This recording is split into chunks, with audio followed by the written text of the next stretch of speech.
Hello and welcome to a new series called Story So Far. The premise is simple. Recap the general story of a previous game in a series I'm about to start. And boy, have I chosen a doozy for this first ride. Zero Escape is a puzzle and visual novel series from Spike Chunsoft with surprisingly heavy popularity in the West. The more exclusive Western appeals led to the miraculous creation of its upcoming entry, Zero Time Dilemma, that otherwise would not have seen the light of day. But why is it so loved? Well, let's say you'll want to play them to find out. No, seriously, I do not recommend using this video for your first entry to the series. Bad idea. Not worth spoiling yourself. I cannot emphasize this more. I mean, if you have no plans to ever enjoy a good thing in your life, sure, you can use this video as your entry to the series, but I suggest not to. I mean, just pause the video and go play them. It'll only take 50 hours or so. I can wait. I'll just sit here for a while. Here, elevator music. Let's put on some elevator music for a little while.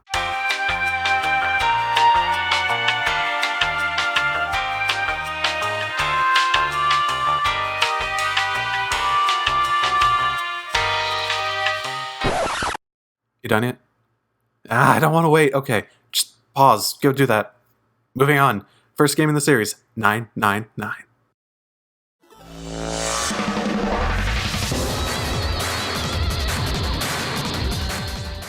999 opens up with our lead, Junpei, locked in a room with a puzzle to get out. As the room begins to flood, he struggles to solve it and move out. He manages, recalling how he was gassed, kidnapped, and then woke up here, with that being the last thing he remembers. He finds himself in a majestic-looking ship as he makes his way to a staircase room. Here he stumbles upon the other 8. This is our cast for this nunnery game. What is a nunnery game, you might be asking? As the terrifying mastermind called Zero announces to them all, they must use their assigned numbers to group up and create the digital route of the numbered doors before them. From this, they can split up and search the ship for the number 9 door, and they must do it within 9 hours. Failure, or breaking of those rules, will result in a bomb in the wristbands to detonate, or the ship to be submerged in water should the time run out. So, who makes up our cast? Each has a number and a code name. 1, or Ace. He is the calming, experienced voice in the group. 2, or Snake. Snake is blind and has an abundant library of knowledge. 3, or Santa. He comes off as a rebel and is troubled by his sister's death in his youth. 4, or Clover. She's the emotional little sister of Snake that can tend to be a tad too emotionally dependent on him. 5 is our main character, Junpei. He is the stupid one who gave his name without being asked to in the first place. 6 is June. Her actual name is Akane, and he's a childhood friend of Junpei's. Also, a love interest. 7 is 7. He's an amnesiac detective with apparently an incredibly great imagination. 8, or Lotus. She is the independent woman programmer who happens to be dressed very inappropriately. Lastly, we have the 9th man, who is quite an interesting one himself. Almost immediately, he takes Clover hostage and tries to force his way through the first set of doors. His death and the resulting smell is a lesson in following the rules of this game. Our cast is hesitant to go along, but they must play the game. Soon enough, more setbacks hit them. Ace takes a sedative to force a decision on who to leave behind, and the remains of Snake are found behind a previously unexplored numbered door. With the suspicious circumstances of his death, distrust begins establishing itself in the group, especially his sister Clover. The choices of how to split up for the doors made by the group, or in this case really the player, find themselves bringing the story down different paths. There are a host of endings that see Junpei die from a knife in the back, caught up in Clover's manslaughter of those she distrusts, and part of a host of murders that seem to encapsulate everyone with no explanation on who did it. Should the right choices be made, Junpei finds himself on a path to answers. Files found reveal that Ace is actually the CEO of a pharmaceutical company connected to the nunnery game in the past. Yes, there was a nunnery game before. Ace has a disease that stops him from distinguishing faces. Instead, he sees people via their voices and the various ways that they dress themselves. And what he tried to do was discover a cure by setting up an experiment with a set of children. Even more shocking is that the original nunnery game involved many of the current members through participation or masterminding the original game. This revelation comes too late, as Ace's despicable nature is already manifested in the murder of several others. As the situation seems more hopeless, the group discovers a coffin with a knocked-out Snake within and the location of the number 9 door. The door leads to an incinerator room where Ace holds a Lotus hostage. When Ace reveals his murder of Clover, Snake attacks, and the two struggle to a stalemate as the incinerator traps the two inside its flames. With the threat gone, questions still remain. The previously sick Akane is nowhere to be found, and Zero declares his defeat in the game. But with questions can come answers. Another route sees truth behind the original Nanari game and the experiments derived from it. Largely, it takes the form of a phenomenon called the morphogenetic field. Essentially, it's a form of telepathy used between siblings or other close pairs. By Junpei leading others away from their bad choices, a true end can be found. He helps Clover realize Snake is not dead. He motivates Santa with the Clover bookmark, and a second number 9 door is found. And Ace is found out before he can do too much harm. Now, Junpei's actions find themselves oddly linked with other story routes. For example, the previous finding of Snake can be achieved by discovering the access code from that ending. The words and memories pop into his head, and a path previously inaccessible opens up. But not all is good. Santa takes Akane hostage and seems to out himself as the true mastermind of the Nanari game, as Zero, presumably from his involvement in the original Nanari game with his sister. With a gun to her temple, he forces the group to follow the path all two traveled, to the incinerator. As Snake is once again saved and this time reunited with Clover, new info comes to light. The previous Nanari game had been conducted on 2 ships. The children were separated from their telepathy partner, or sibling in this case, and forced to use the telepathy to solve a variety of puzzles. They were saved by a younger version of 7 at the time. In the reminiscing, they recall how a girl died, Santa's sister.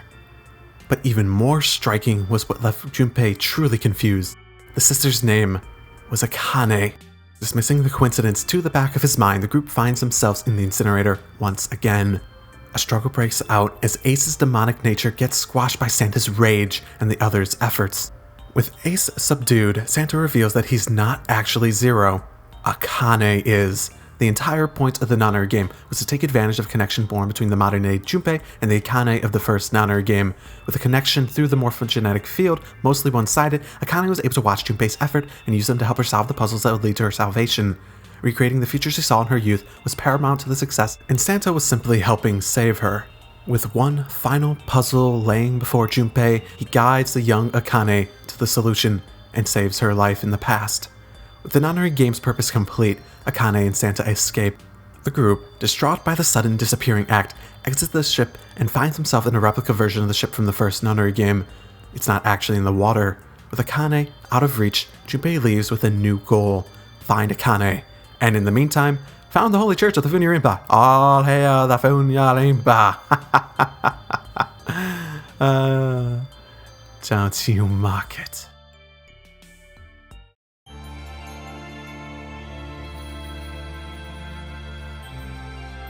Now, Richard's Last Reward is a bit different than 999. While the first tale is certainly not linear, the main plotline could easily be traced. VLR, on the other hand, deviates much more significantly with a variety of character-based endings that reveal new information on their backstories and new folds in the plot. The story is based on its revelations, and it's one of the defining factors that makes this outing so very special. Our tale begins with a very, very similar scene. A college student named Sigma is kidnapped by a person with a gas mask, wearing it per the usual methods. He wakes up to find himself with a strange white-haired girl in a locked room. A bunny appears on a screen and introduces himself as Zero the Third. The two make it out and meet up with a whole new cast of characters. Sigma is our lead. Thai is the white-haired girl. She's calm, almost a cold centerstone to the grim endeavors. Luna is a shy girl who only wants to help everyone. Dio is a self-centered man who has little concern for others. Quark is a clever child with... what are those on his head? Ah, well, Temiyoshi counters his youth with his age and bitterness in response. Alice is a competent woman, continuing the trend of them not liking tasteful clothing. Kay is a man in a suit with amnesia. No other info there. And last but not least, we have Clover. Clover from the first game. As the cast becomes acquainted, Zero the Third returns to lay out a new Nanari game.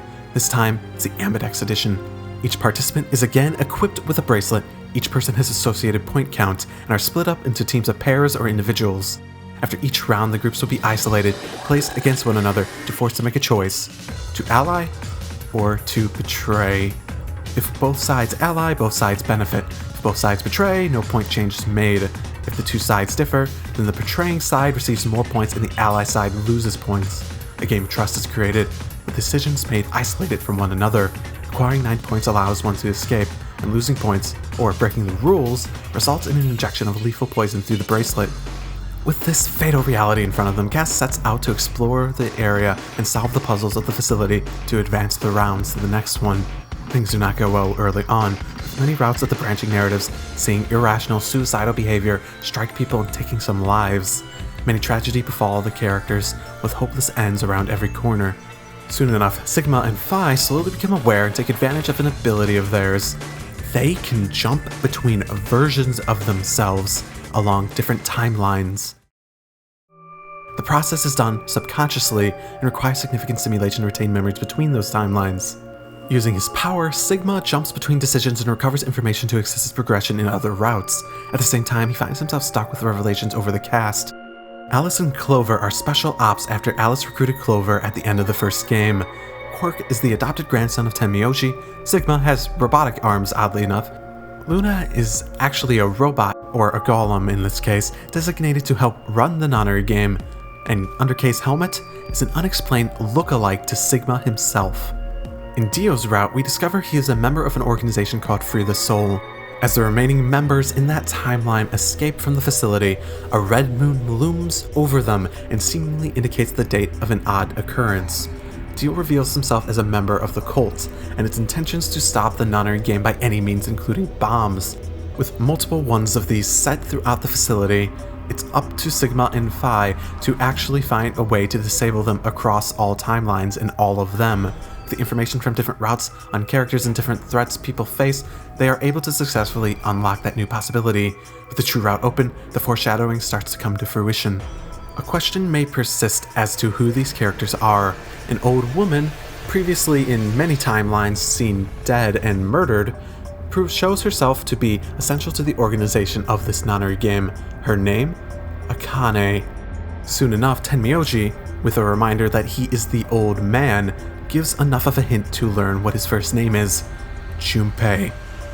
The old pair finally cross paths once again after all these years, but this only brings more questions, as Sigma himself is from the same general time as Junpei, and is about the same age. In reality, the date is much farther in the future than they believe, with decades having passed since Sigma's initial kidnapping. Between stasis pods keeping people alive since the old times, and other people who are simply from this time in the first place, the cast discovers that they've been part of a very, very long game. And this long game involves that red moon hanging in the sky. In reality, that is Earth, after the end of days, and the cast has moved to the moon. Humanity in general has been forced to live there. A disease, called Radical 6, spread across the world not long after Sigma's last memories from his time. What is Radical 6, you might ask?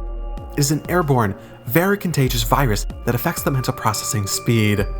With a reduced process by a factor of the square root of 6, the infected experience 2.45 seconds like it was 1 second. The change in mental functions is very difficult for the body to handle, and often leads to suicidal delusions.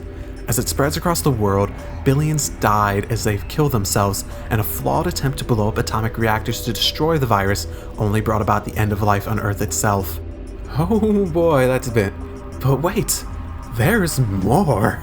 Oh my. It turns out that everyone in the nonary game facility has been infected by the disease and didn't know it's because of the moon's different gravity. Dio wants to stop the game because the ultimate goal of the nonary game is to stop Free the Soul itself. Free the Soul is the origination point of Radical 6 and is led by a man called Brother. Brother is a demented man who lost faith in humanity to an extent he created a cult and the disease that spread to the destruction of humanity. Proposing a new existence well beyond the realm of logic, Free the Soul is full of clones of his dead brother, known as the Left. Dio is one of these clones. To stop all of this from happening, Akane used her powers that had saved her in 999 to see in the future, back in the times when Sigma was kidnapped. She even posed as K at times to help her goals in the nonary game. As a side effect, Junpei spent decades chasing after her, only to find the new Akane to be a different person entirely. But once again, that's not all. Akane is actually not Zero Senior, just like Santa wasn't in 999. She is not the mastermind. Who is, though? Well, in this case, it's Sigma. In the revelation, Sigma manages to find his reflection for the first time, only to see an old man looking back at him. Instead of actually being frozen in stasis in order to come to this time, Sigma ended up jumping from his body of the past to his current age self that had been working to orchestrate the nunnery game. The ultimate point of the nunnery game was to create a scenario of deadly decisions that would force Phi and his own powers to the forefront. With them trained to use the time-manipulating jumping power, they could return to the versions of themselves at the deciding point of the world's fate. Sigma had actually been there before, and he had failed. He returned with robotic arms and a lost eye. With his failure set in stone, he set out on a decades-long struggle with Akane to create the nunnery game as it was now. He even created a backup clone of himself he raised like a son. This is K. After processing all this information, Sigma and Phi leave via their powers with hope to change the world. Sigma of this time is sent back to his self after he created the actual failure that he needed to fix. And after that, he spent his life building up to this nunnery game where his age self, which is younger version, the current self of him that went through the nunnery game, jumped to, but the consciousness that had been in that body went back to himself during the time where he failed initially, and then that version of himself would be able to have a chance to save the world. And what if Phi? Well, the exact nature of her situation in this is a bit more mysterious. And in fact, many threads are left unanswered. Who is Phi? Why do Alice and Clover think they can go back in time? Will Junpei be left with his terrible fate? Who is the character that takes up residence in Kei's body in the epilogue? So many questions. And then there really is the biggest question of them all. Can they succeed? Can they open up the cat's box and create a new future? A future where the cruel twist of fates for our characters and the world are gone. A future worth fighting for.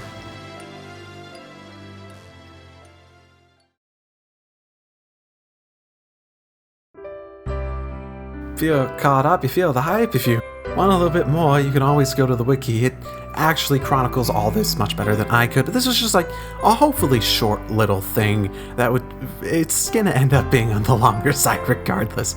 But at the same time, hopefully short enough to get you caught up, to get you back in the hype, to get you just excited for what it's going to be, because I know it sure was great for me. For me, this was a great way for me to remind myself the many story elements of the series, and hopefully it was a good refresher for you too.